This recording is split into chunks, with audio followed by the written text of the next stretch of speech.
Hello, what's up guys? Another video, another tutorial na naman po. For today's video, sa mga hindi pa po nakakalam kung paano po natin gagawing dalawa ang ating Facebook at dalawa ang Messenger natin.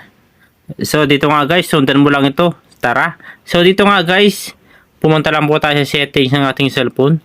At hanapin po natin dito yun. Search na lang natin ang mas mabilis. Apps. Ayan, pag nandito nga po tayo sa apps. Ayan, makita nyo dyan apps. Click lang natin yan. Tapos makikita po tayo dito sa itong apps na to. Click natin to. So pagka dito nga po tayo guys, hanapin lang po natin dito yung dual apps. Dito po siya. Ayan, pagka dito nga po tayo, may lalabas po dito na recommended. Ayan o. Dito nga po, pwede tayong gumawa ng double apps dito. So dito nga guys, meron tayong WhatsApp, Instagram, at Facebook. So yung iba wala siya. Hindi siya nakalagay dito. Hanapin natin yung Messenger kung andito. So andito nga siya guys. Ganito lang gawin natin. Click lang natin to. Tapos turn on. So yan nga guys. At mamaya i-open po natin siya. Tapos yung Facebook din po. Ayan. Tapos click lang natin to.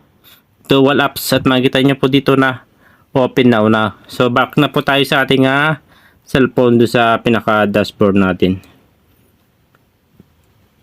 So dito nga guys, makikita nyo po dito na ayan o, dalawa na po yung ating Facebook at Messenger. Ayan, makikita nyo po, just click natin to.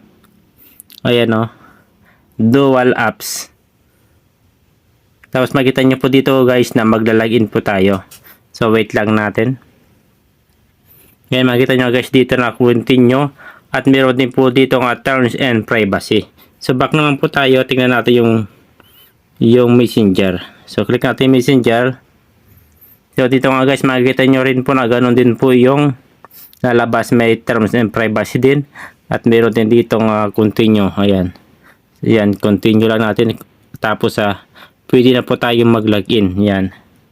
So yun lang guys, kung paano natin dadalawahin o double apps ang ating mga Facebook, Twitter o Instagram o Messenger. So yun lang guys for today's video.